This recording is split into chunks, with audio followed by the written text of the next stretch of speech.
And Senator Katie Britt from the great state of Alabama. She sits on Judiciary, Appropriations, and Rules Committees. Great to have you in focus today. Look, this was more than just a photo op for Democrats. They're willing to get physical out there, not in the defense of American citizens, but those behind bars, 75% of whom are have committed felonies inside that detention facility. Your reaction?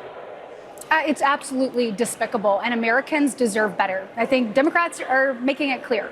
They have the backs of criminal, illegal aliens, and Republicans have the backs of the American people. I mean, when you see this level of aggression, I wish we would have seen this passion and fortitude when it came to the lives lost from these criminal illegal aliens. What about their victims, Harris? I mean, you think about Rachel Moran. We heard nothing from Democrats. Those lawmakers serving in that space, not taking time with her mother or her children after she was raped and brutally murdered. You see these members storming this facility, assaulting ICE officers. It is absolutely reprehensible, and America deserves better.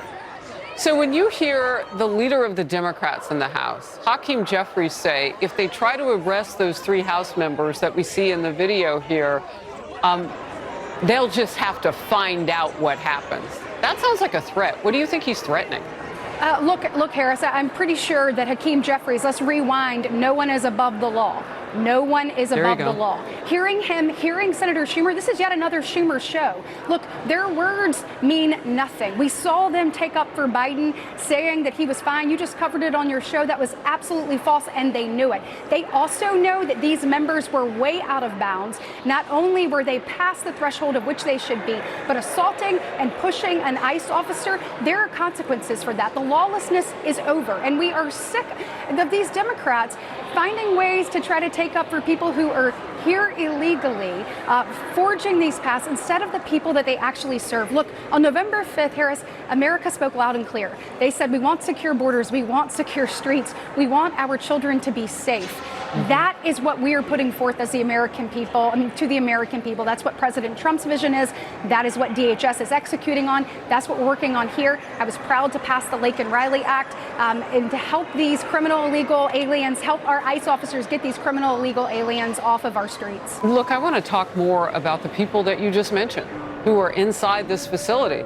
Let's not forget who they are. Authorities say there are known MS-13 gang members, an illegal immigrant wanted for murder, and a legal immigrant arrested for assault with a deadly weapon.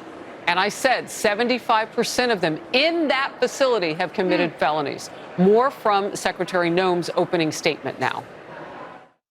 I'd like to remind Americans and everyone in this body who is detained in this detention facility are murderers, rapists, known terrorists, MS-13 gang members, drug traffickers, and other heinous actors. I hope that those members of Congress will so passionately protest on behalf of the American victims that they were elected to represent, and not just violent criminals who are in this country illegally.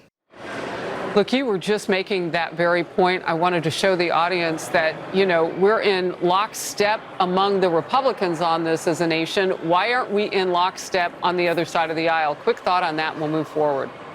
They're out of touch with the American people. They have let the liberal wing of their party now controls it.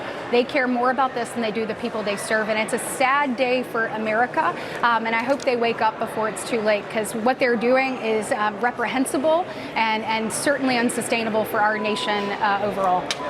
A federal grand jury has indicted that Milwaukee County judge, and this was making huge headlines in recent days. FBI agents arrested that judge for allegedly helping a man sneak out and escape immigration authorities. Circuit Court Judge Hannah Dugan faces 2 charges of carrying a maximum penalty of 6 years in prison and a $350,000 fine. Prosecutors say Judge Dugan helped an illegal immigrant and his lawyer out of her courtroom through a back jury door last month after learning that ICE agents were in the courthouse there to arrest him. This is egregious. Your reaction to maybe moving forward now with this? This is an example of rules for thee and not for me. And this is what the American people are sick of. 2 tiers of justice, people taking their liberal ideology to the next level, thinking that laws don't apply to them, thinking they know better than the rule of law. And look, there are consequences for this, and we're going to see that play out, and that's exactly what should happen. Senator Katie Britt, a pleasure to have you in focus today. Thank you. Thank you.